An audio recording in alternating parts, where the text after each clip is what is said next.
Olá, seja muito bem-vindo, seja muito bem-vinda a mais uma aula com a professora Bárbara Braga.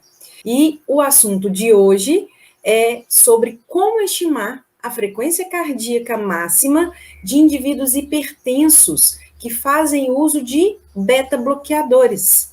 Então, como que a gente vai estimar a frequência cardíaca máxima em hipertensos que fazem uso de beta-bloqueadores? O mais recomendado são atividades aeróbias.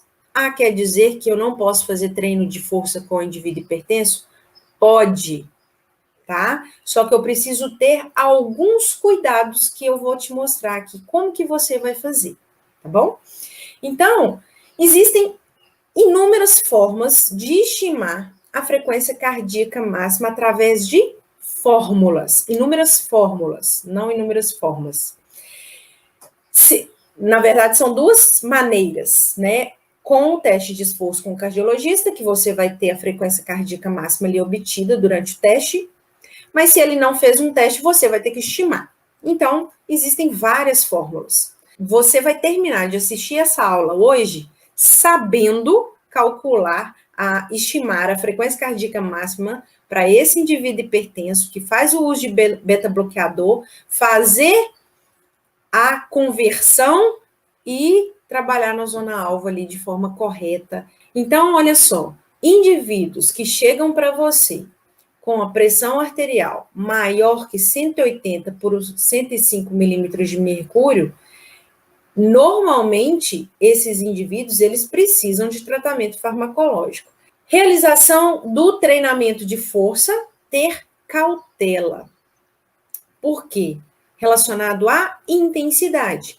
Como eu já disse aqui, o indivíduo hipertenso, ele pode fazer treino de força. Claro, porque vai provocar adaptações também. Estudos recentes mostram a biogênese mitocondrial em treinos de força.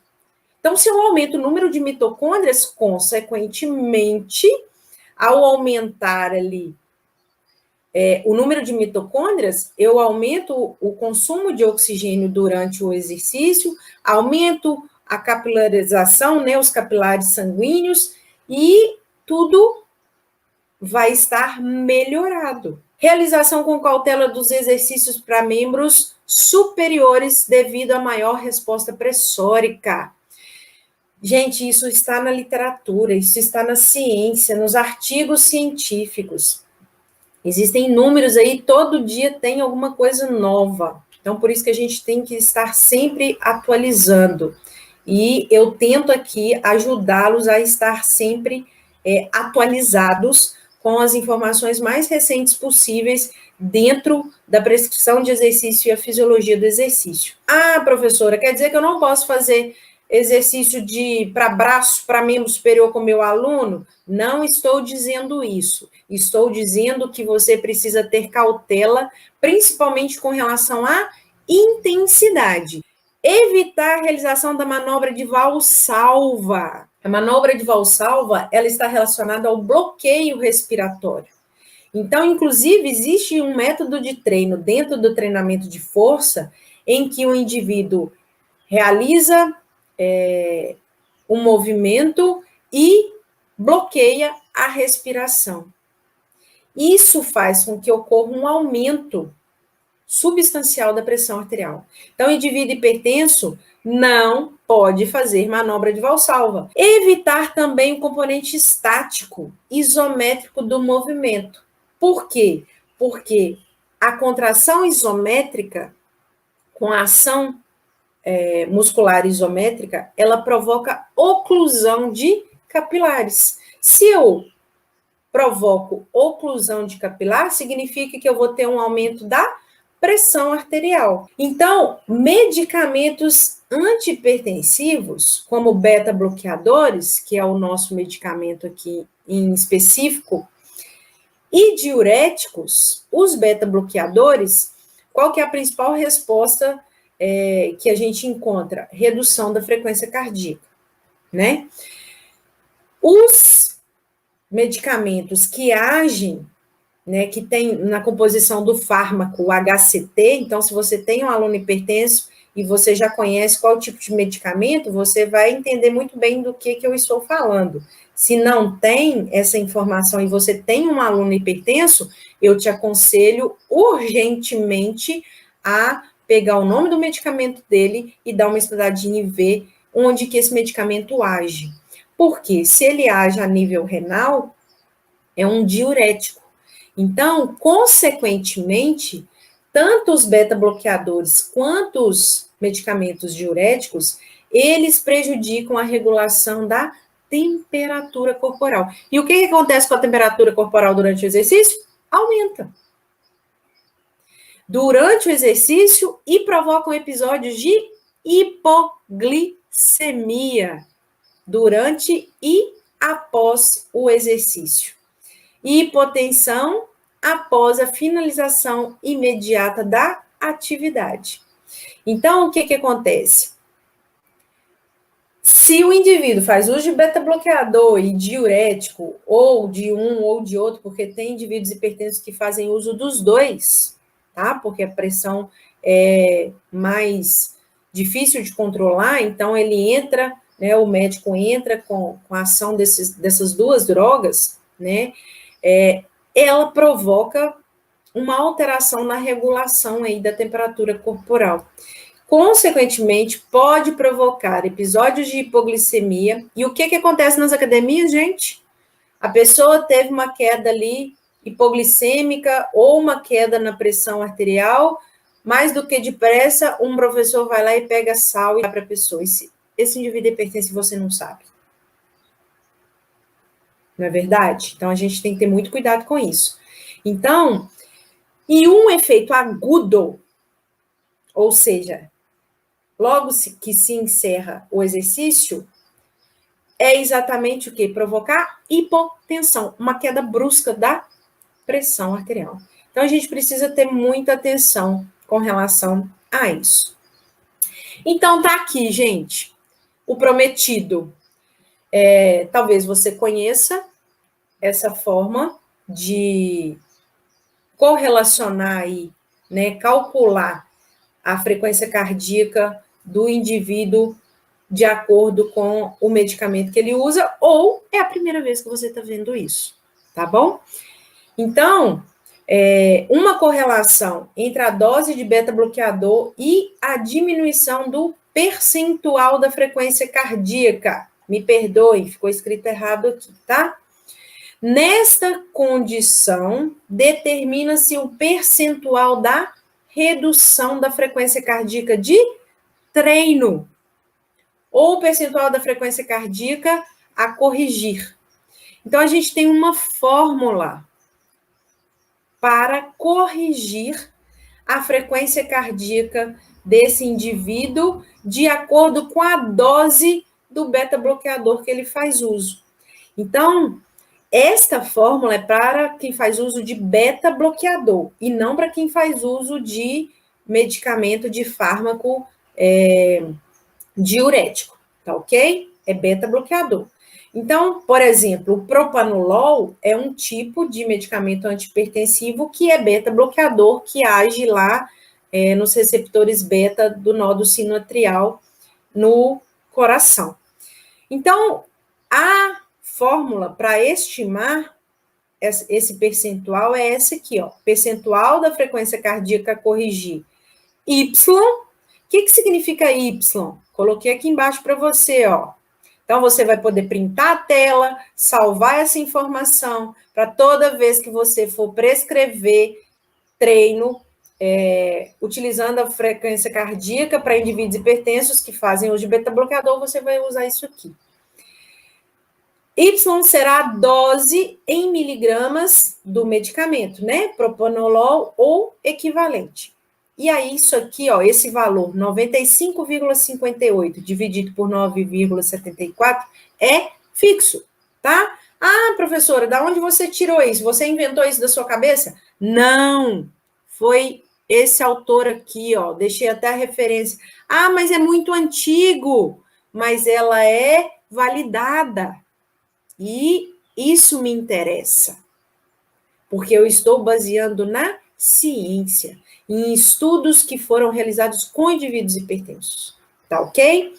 Então, como que eu vou fazer agora?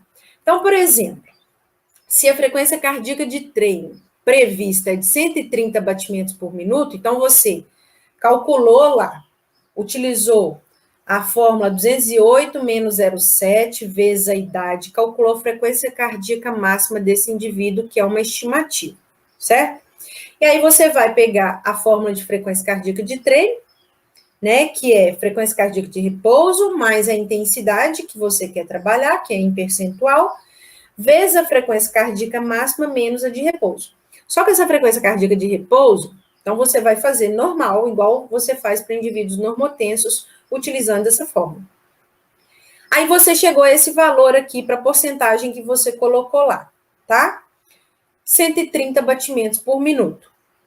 Então, o indivíduo, ele inicia o programa em uso, então, ele começou a treinar com você hoje, você fez esse cálculo para ele com a porcentagem lá que você vai calcular. Não sei se você vai utilizar para priorizar ali metabolismo aeróbio, no início é o mais indicado para indivíduos hipertensos, como eu disse, intensidade não muito alta, né, porque senão você vai aumentar mais a pressão arterial dele, então, de forma progressiva, né, eu vou pensar nisso.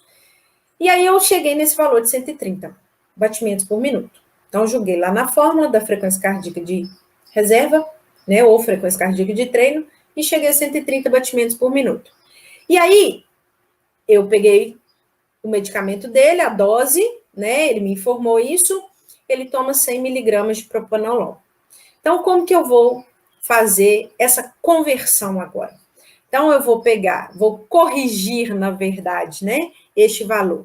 Eu vou pegar aqui, onde que era o Y, vou substituir por 100, e aí eu chego, vou fazer esse cálculo, né? Então, 100 mais 95,58 dividido por 9,74, e eu vou chegar que o percentual a ser corrigido da frequência cardíaca de treino desse indivíduo é de 20%. Então, portanto, corrigindo-se a frequência cardíaca prevista de 130 batimentos por minuto, menos 20% relativo aos 100 miligramas de propanolol que ele faz uso diário, teremos a frequência cardíaca de treino corrigida para 104 batimentos por minuto. Então, de acordo com a percentual, aqui é só um exemplo que eu dei, tá, pessoal? Vocês vão fazer o cálculo aí de acordo com a intensidade, se é 40%, 50%, 60% da frequência cardíaca estimada, né, máxima, e vão calcular aqui. Eu quero calcular uma zona-alvo entre 60% da frequência cardíaca máxima e 80% da frequência cardíaca máxima estimada. Ok, você vai fazer essa relação e você vai ter o valor mínimo e o valor máximo, que é a zona-alvo que você vai trabalhar com esse indivíduo. Só que você vai estar trabalhando, fazendo essa correção de acordo com o beta-bloqueador.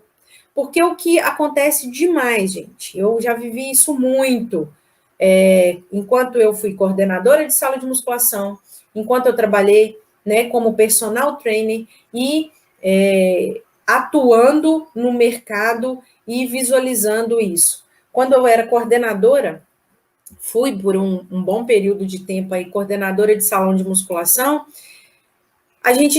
eu tinha muito cuidado em passar esse tipo de informação para os professores e para os estagiários ali para a questão de acompanhamento.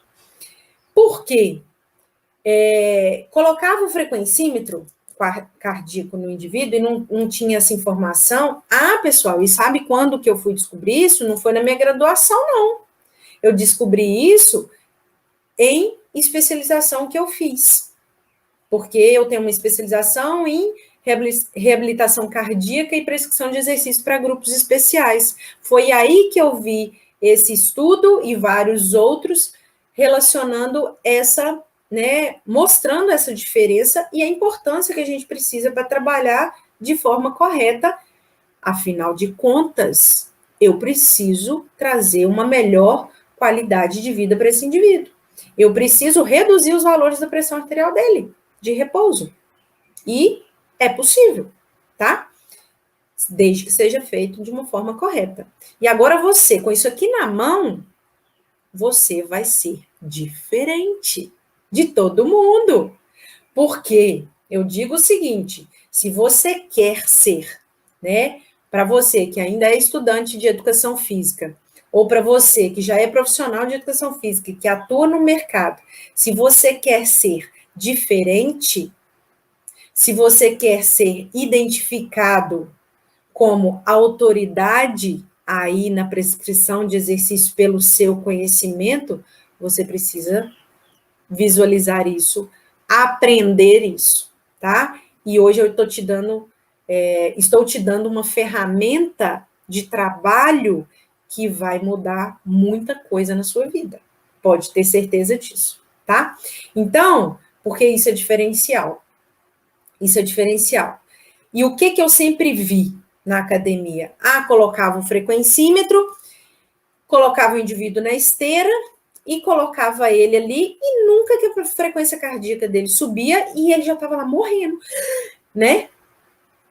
E na escala de percepção subjetiva de esforço, ele já estava lá no esforço máximo. Imagina a situação de risco que esse profissional estava colocando esse indivíduo hipertenso aí.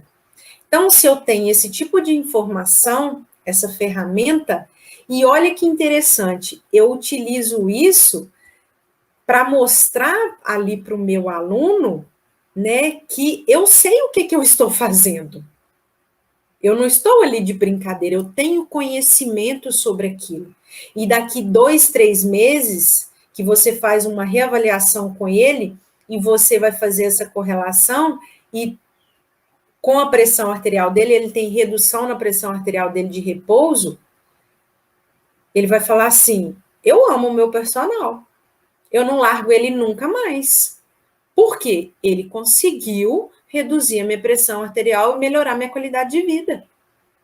Então, quando você utiliza, né, essa fórmula para corrigir a frequência cardíaca, você vai trabalhar o mais próximo da intensidade correta para esse indivíduo. Então, na prática, você também pode usar uma tabela. Gente, olha o que eu estou trazendo aqui para vocês, oriunda da aplicação dessa mesma fórmula. Então, existe uma tabela de redução do percentual da frequência cardíaca de treino na presença de beta-bloqueador. Então, eu posso, pela dose do medicamento, já ter aqui a estimativa da redução aí do percentual da frequência cardíaca. Então, essa fórmula, né, você pode começar a usar hoje. O que isso significa? Significa que nós vamos treinar no momento correto, na intensidade correta para a sua pressão arterial diminuir. E você ter uma melhor qualidade de vida. Quiçá diminuir a dose do seu medicamento, porque isso é possível. O exercício, em especial o exercício aeróbio, ele consegue reduzir a pressão arterial sistólica e diastólica, só que a sistólica é um valor muito maior que consegue reduzir, e dependendo da dosagem do medicamento, o exercício ele provoca adaptações que vai conseguir reduzir a quantidade desse medicamento. Isso que eu queria passar para vocês, espero que tenha ajudado. Busque conhecimento. Se o resultado vem, você pode ter certeza que você não vai ser mais um profissional de educação física. Você vai ser o profissional de educação física, o personal trainer, o professor. Tá ok? Muito obrigada. Até a próxima. Tchau, tchau.